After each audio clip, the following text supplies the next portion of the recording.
Hello, আসসালামু আলাইকুম। সবাইকে স্বাগত জানাচ্ছি ektushikhi.com এ। আজকে আমরা CSS গ্রিড বক্স নিয়ে আলোচনা করব। কিভাবে CSS গ্রিড বক্স ব্যবহার করতে হয় এবং কিভাবে এটার মাধ্যমে খুব সহজেই আমরা আমাদের কন্টেন্টগুলোকে আমাদের প্রয়োজন মতো সাজিয়ে ফেলতে পারি, সেটা আমরা খুব সহজেই শিখব। তো চলুন শুরু করা যাক। যারা আমাদের চ্যানেলে এখনও নতুন তারা আমাদের চ্যানেলটি সাবস্ক্রাইব করে নেবেন এবং যারা অলরেডি সাবস্ক্রাইব করেছেন তাদেরকে অসংখ্য ধন্যবাদ।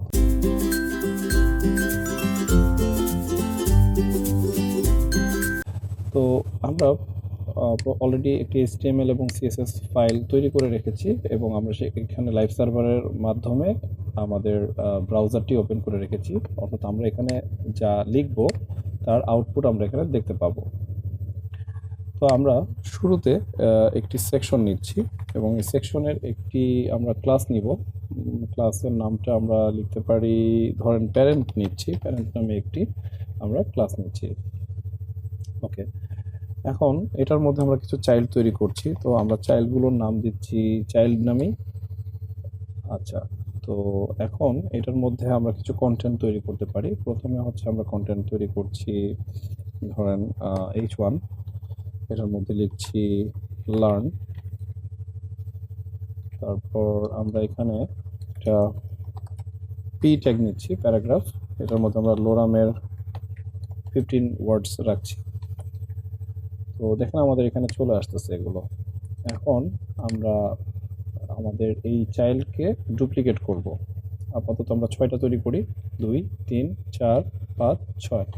তাহলে আমাদের 6টা তৈরি হয়ে গেল। 1, 2, 3, 4, 5, 6, 6টা চাইল্ড তৈরি হয়ে গেল। তো গ্রিড বক্স নিয়ে আলোচনা করার জন্য আমাদের ভিজুয়ালাইজেশনের দরকার আছে। এই কারণে আমি হচ্ছে এদের সবগুলো একটু ব্যাকগ্রাউন্ডে স্টাইল দিব। তো আমি চলে যাচ্ছি স্টাইল শিটে। আর আমরা এখানে CSS ফাইলটাকে আগে একটু লিঙ্ক করে নিব। আমরা লিঙ্ক করে ফেললাম। এখন আমরা হচ্ছে এখানে এসে যদি কাজ করি তাহলে আমরা প্রথমে কি দিব, আমাদের প্যারেন্ট যে ডিভটা নিয়েছি বা যে সেকশনটা নিয়েছি সেটাকে আমরা এখানে স্টাইল দিব। লিঙ্ক করার পরে আমাদের প্রথম কাজটা হচ্ছে আমরা আমাদের প্যারেন্ট যে ডিভটা আছে সেটাকে কল করব। তো এটাকে কল করে আপাতত রেখে দিচ্ছি। আর একই সঙ্গে চাইল্ডকেও আমরা কল করে নিচ্ছি। চাইল্ডের নাম হচ্ছে চাইল্ড নামেই যেহেতু নিয়েছি, সো এখানে জাস্ট চাইল্ড নামে কল করলাম। আর প্রত্যেকটা চাইল্ডের একটা ব্যাকগ্রাউন্ড কালার আমি দিয়ে দিচ্ছি আপাতত। আচ্ছা, আমরা রেড কালারটা দিয়ে দিই আপাতত। রেড কালারটা দিয়ে দিলাম। দেখেন সকলের ব্যাকগ্রাউন্ড কালার রেড হয়ে গিয়েছে। আর প্রত্যেকে আলাদা আলাদাভাবে বোঝার জন্য আমরা হচ্ছে ডিফারেন্ট কালার দিতে পারি। তো সেই ক্ষেত্রে আমি সুডো এলিমেন্টের ব্যবহার করব। চাইল্ড এন্ড চাইল্ড, আমরা চাচ্ছি যে যতগুলো ইভেন চাইল্ড আছে তাদের প্রত্যেকের ব্যাকগ্রাউন্ড কালার অ্যাকোয়া হয়ে যাক। ওকে, এরকম দিয়ে দিলাম আর কি। এরপর আমরা এখানে আমাদের মেইন যে প্যারেন্ট যে ডিভটা আছে সেখানে আপাতত একটু প্যাডিং দিয়ে দিচ্ছি যাতে চারপাশে একটা প্যাডিং থাকে। আমরা এটাকে আপাতত 2 EM দিয়ে দিচ্ছি এবং আমরা সকলে জানি 1 EM means 16 pixel, that means 2 EM means 32 pixel. Okay, আচ্ছা, তো এটা দিলাম। দেওয়ার পর আমরা এখন আমাদের এই চাইল্ডগুলোকে, এর আগে আমরা যখন ফ্লেক্স বক্স নিয়ে কাজ করেছি তখন ডিসপ্লে ফ্লেক্স করে এদেরকে পাশাপাশি নিয়ে এসেছি, বাট এরা এখন বাই ডিফল্ট ভার্টিক্যালি আছে। ওকে, তো আমরা আজকে যেহেতু গ্রিড বক্স নিয়ে আলোচনা করব তাই আমি এদেরকে ডিসপ্লে গ্রিড করে দিচ্ছি। ডিসপ্লে গ্রিড, যখন ডিসপ্লে গ্রিড করে দিব দেখেন এখানে আপাতত কোনো চেঞ্জ আসবে না, কারণ আমাকে বলে দিতে হবে যে কোন ডিরেকশনে কতটুকু করে চেঞ্জ আসবে। এবং এখানে একটা কথা বলে রাখি, সাধারণত ডিসপ্লে ফ্লেক্স বা ফ্লেক্স বক্সের মাধ্যমে কাজ করলে শুধুমাত্র যে কোনো একটা ডিরেকশনে আমরা কাজ করতে পারি, হয় সেটা হরাইজন্টাল অথবা সেটা ভার্টিক্যাল। বাট গ্রিড বক্সের মাধ্যমে কাজ করলে আমরা বোথ ডিরেকশনে অ্যাট দ্য সেম টাইম কাজ করতে পারি। দ্যাট মিনস 2 ডাইমেনশনাল কাজ আমরা একই সঙ্গে করতে পারি, অর্থাৎ হরাইজন্টাল এবং ভার্টিক্যাল ডিরেকশন দুটোই আমরা মেনটেন করতে পারি। আচ্ছা, এখানে আরও একটা বিষয় বোঝার আছে, সেটা হলো যে আমরা কলাম এবং রোর যে বিষয়টা সেটা একটু কনসেপ্ট আমি একটু ক্লিয়ার করে নিচ্ছি। আমরা এখানে যে রেড কালারের যে হরাইজন্টাল যে লাইনগুলো দেখতে পাচ্ছি, তাহলে আমরা যদি এটা আমাদের লেফট থেকে রাইটের দিকে ধরি তাহলে এটা একটা রো। ঠিক সেমভাবে এখানে যে অ্যাকোয়া যে কালারটা সেটাও কিন্তু সেম, অর্থাৎ লেফট টু রাইট এগুলো সবগুলো হচ্ছে এক একটা রো। তার মানে প্রত্যেকটা ডিফারেন্ট কালার এক একটা রো। বাট এগুলো যদি আমরা ভার্টিক্যালি চিন্তা করি তাহলে সেগুলো হবে এক একটা কলাম। ঠিক আছে। তো আমাকে যদি এই চাইল্ডগুলোকে পাশাপাশি আনতে হয় তাহলে অবশ্যই সেগুলোকে ভার্টিক্যালি পাশাপাশি আনতে হবে। তাহলে আমাকে গ্রিড বক্সের, আমরা যখন ডিসপ্লে গ্রিড ব্যবহার করেছি তখন আমাদের একটা প্রপার্টি ব্যবহার করতে হবে, গ্রিড টেমপ্লেট কলামস, অর্থাৎ আমরা হচ্ছে পাশাপাশি যেহেতু নিয়ে আসবো, তাই গ্রিড টেমপ্লেট কলামস দেওয়ার পর এখন আমরা বলে দিব কার কতটুকু করে সাইজ হবে, যেটা আমরা এর আগে ডিসপ্লে ফ্লেক্স করার সময় আমরা হচ্ছে উইডথ বলে দিয়ে তারপর হচ্ছে তাদেরকে ডিসপ্লে ফ্লেক্স করে দিতাম এবং তারা তাদের রেসপেক্টিভ উইডথ অনুযায়ী ডিসপ্লেতে চলে আসতো। এখন হচ্ছে আমরা বলে দিব কার কত উইডথ হবে। এখানে একটা বিষয় মাথায় রাখতে হবে, আমরা এখানে যতগুলো ভ্যালু দিব ঠিক ততগুলো চাইল্ড আমার এখানে পাশাপাশি চলে আসবে। আচ্ছা, আমি প্রথমে যদি দিই যে সে 150 পিক্সেল ফর এন এক্সাম্পল, তাহলে 150 পিক্সেল দেওয়ার পরে দেখেন সকলে 150 পিক্সেল হয়ে গেল, কিন্তু আমি সবাইকে তো এভাবে চাইনি, আমি চেয়েছি যে আমার হয়তো পাশাপাশি 3টা অথবা 4টা পাশাপাশি আসবে। তাহলে আমি যদি আরও একজনকে বলি 150 পিক্সেল, সরি 150 পিক্সেল, তাহলে দেখুন এরকম দুটো লাইন তৈরি হয়ে গেল। তো এইভাবে যদি আমি 3টা বা 4টা বা 5টাকে পাশাপাশি আনতে চাই তাহলে 5টা ভ্যালু আমি এইভাবে ইনপুট করব, কিন্তু পিক্সেলের মাধ্যমে করলে সেটা রেসপন্সিভ করতে একটু ডিফিকাল্ট হয়ে যাবে। দ্যাটস ওয়াই আমি এটাকে পার্সেন্টেজে দিতে পারি। তো আমি ধরে নিচ্ছি যে আমি পাশাপাশি 3জনকে আনবো এবং আমরা জানি 100% হচ্ছে আমাদের উইথ, সেটাকে আমরা 3জনকে দিয়ে যদি, অর্থাৎ 3টা এলিমেন্টকে দিয়ে যদি হিসাব করি তাহলে আমাদের অ্যাভারেজে 33.3% করে আসবে। তো আমরা আরেকটু কমিয়ে দিব, তো আমি 30% করে দিচ্ছি, প্রথমটা 30% দিলাম, পরেরটাও 30% দিলাম এবং তারপরেরটাও 30% দিলাম, অর্থাৎ 3জন পাশাপাশি দেখুন 30% করে চলে আসলো। দেখতে পাচ্ছি আমরা 1 2 3 4 5 6। আচ্ছা, এখানে ব্যাপারটা হচ্ছিল এটা ফার্স্ট চাইল্ড, এটা সেকেন্ড, এটা থার্ড, ফোর্থ, ফিফথ এবং সিক্সথ। আমরা আমাদের বোঝার সুবিধার জন্য আমরা চাইলে এখানে নাম্বারিং করে আসতে পারি। আপাতত আমি এখানে দিচ্ছি 1, তারপর এখানে দিচ্ছি 2, এখানে দিচ্ছি 3, এখানে দিচ্ছি 4, এরপর দিচ্ছি 5, এরপর দিচ্ছি 6। ওকে, দেখুন আমরা এখানে তাহলে বুঝতে পারবো যে কে আসলে কোন চাইল্ড। ঠিক আছে, ওকে, এবার আবার আমরা সিএসএস এ চলে যাচ্ছি। এখন এদের মাঝে আমরা একটু স্পেস তৈরি করতে চাচ্ছি, সেটা ভার্টিক্যালি এবং হরাইজন্টালি বোথ ডিরেকশনে। তো ভার্টিক্যালি যদি আমরা এদের মাঝখানে কোনো স্পেস তৈরি করতে চাই তাহলে grid column gap, grid column gap হচ্ছে ভার্টিক্যালি, তাহলে আমরা এখানে যা দিব তাই আসবে। সো 1 EM দিলাম। ওকে, তাহলে দেখুন এখানে 1 EM মিনস 16 পিক্সেল করে স্পেস চলে আসলো। ওকে, আচ্ছা, আবার যদি আমরা চাই grid column, sorry grid row gap, তাহলে এটা হচ্ছে হরাইজন্টালি চলে আসবে। তাহলে আবার আমরা এখানে দিচ্ছি এটা 1 EM। আর আপনি যদি কাজটা একই সঙ্গে করতে চান, যে আমি এইভাবে আলাদা আলাদা লাইন না লিখে একবারে লিখবো, তাহলে এই দুটো লাইন না লিখে আপনি শুধু লিখবেন গ্রিড গ্যাপ, তাহলে আপনি এখানে দিয়ে দেন 1 EM, তাহলে সেটা হরাইজন্টাল এবং ভার্টিক্যাল বোথ ডিরেকশনে কাজ করবে, আমরা দেখতে পাচ্ছি।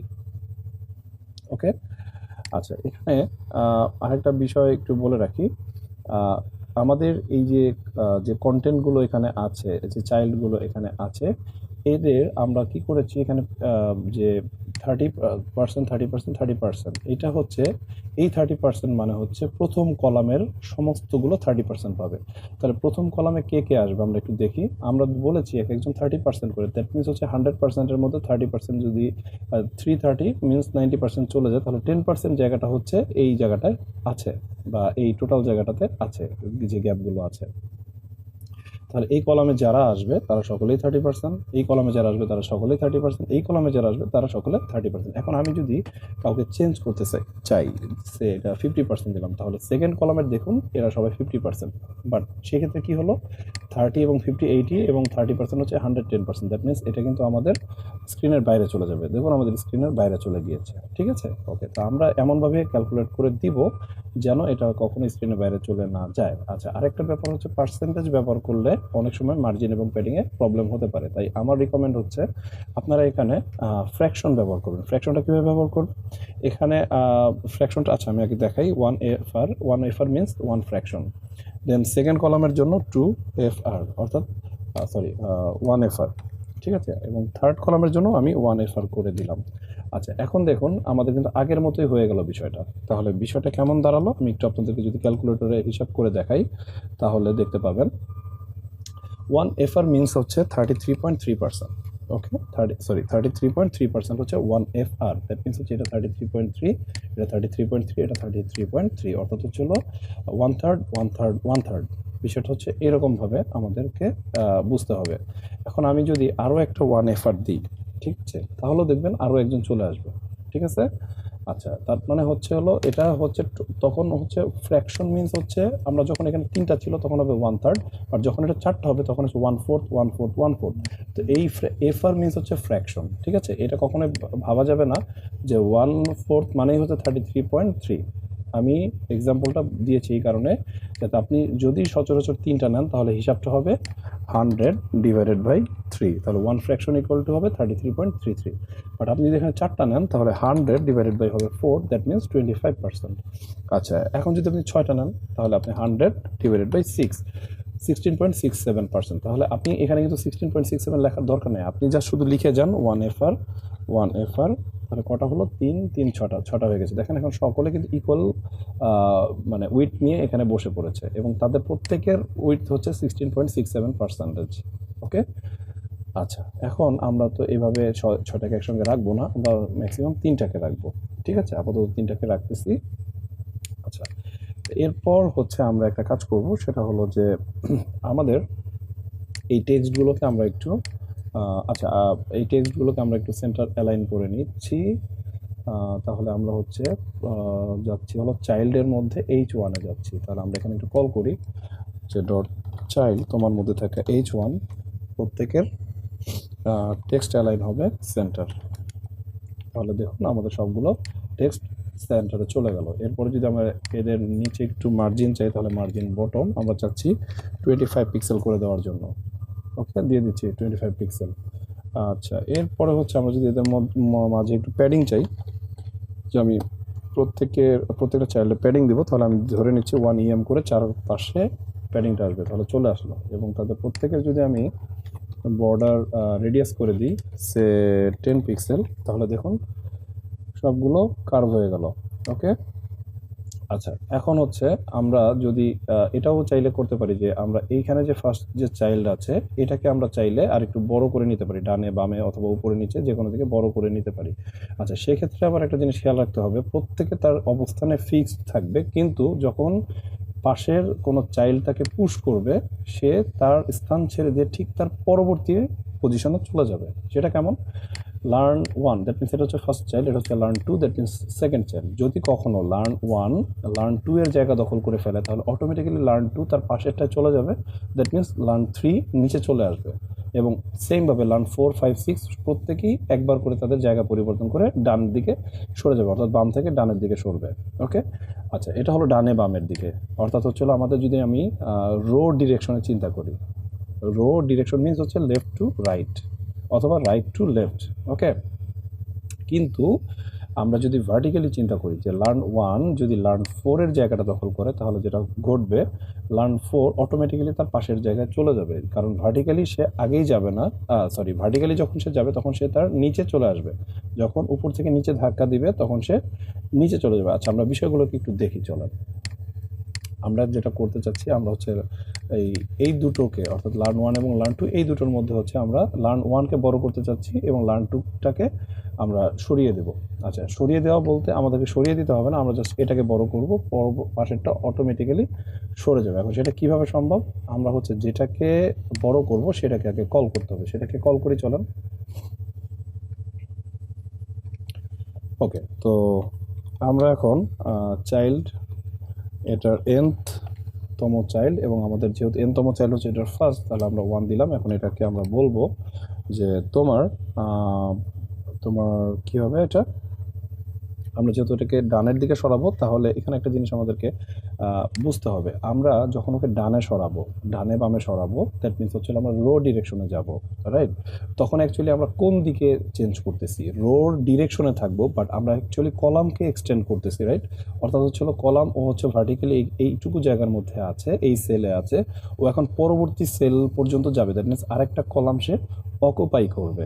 তাহলে আমাকে এটা এখানে লিখতে হবে গ্রিড কলাম, গ্রিড কলাম। ওকে, এখন ও কত নম্বর কলাম থেকে মানে কতটুকু জায়গা দখল করে, ও কত নম্বর কলাম থেকে যাবে, তাহলে ও ফার্স্ট কলামে আছে, তাহলে লিখতে হবে 1, যাবে কততে, লিখতে হবে স্প্যান 2, কয়টা জায়গা দখল করবে, 2টার জায়গা দখল করবে, অর্থাৎ নিজের এবং তার পরবর্তীটা, তাহলে স্প্যান 2। তাহলে দেখেন ও তার পরবর্তী জায়গাটা দখল করেছে। আচ্ছা, এখন আমরা চাচ্ছি যে সেকেন্ড যে চাইল্ডটা আছে সেটাকে ভার্টিক্যালি আমরা এক্সটেন্ড করব। ওকে, দ্যাট মিনস আমার পরবর্তী যে রোটা আছে সেই রোতে সে কি করবে, সুইচ করবে, সুইচ বলতে এক্সটেনশন হবে। তো এখন আমরা এটাকে ভার্টিক্যালি কি করব, ঠিক রাখবো। দ্যাট মিনস হচ্ছে তার কলাম যেটা থাকবে সেটা কলামকে আমরা ওকে রাখবো। তো সেটা আমরা চলো আগে এটাকে কল করি। প্রথমে হলো চাইল্ড, এরপর হচ্ছে সুডো এলিমেন্ট এন চাইল্ড, এরপর আমরা যেহেতু এটা সেকেন্ড চাইল্ড তাহলে আমরা এটা 2 দিয়ে কল করলাম। এরপরে আমরা এটাকে বলবো তোমার গ্রিড কলাম। তো গ্রিড কলাম হচ্ছে ও যে কলামে আছে, কোন কলামে আছে ও, এখন খেয়াল করেন এটা 1 নম্বর 2 নম্বর 3 নম্বর কলামে কিন্তু সে আছে, তাহলে কলাম নাম্বার 3। আচ্ছা, আমরা এখানে লিখি কলাম নাম্বার 3-এ তুমি আছো এবং তোমার কোনো এক্সটেনশন হবে না, তার দ্যাট মিনস হচ্ছে তোমার স্প্যান 1 থাকবে, অর্থাৎ তুমি একটা স্প্যানে ছিলে, একটা স্প্যানেই তুমি আছো, ঠিক আছে, সে কিন্তু এখানেই আছে, কোনো চেঞ্জ কিন্তু হয়নি তার। এবার আসা যাক হচ্ছে আমরা যদি তার রোটাকে এক্সটেনশন করি, তাহলে গ্রিড রো।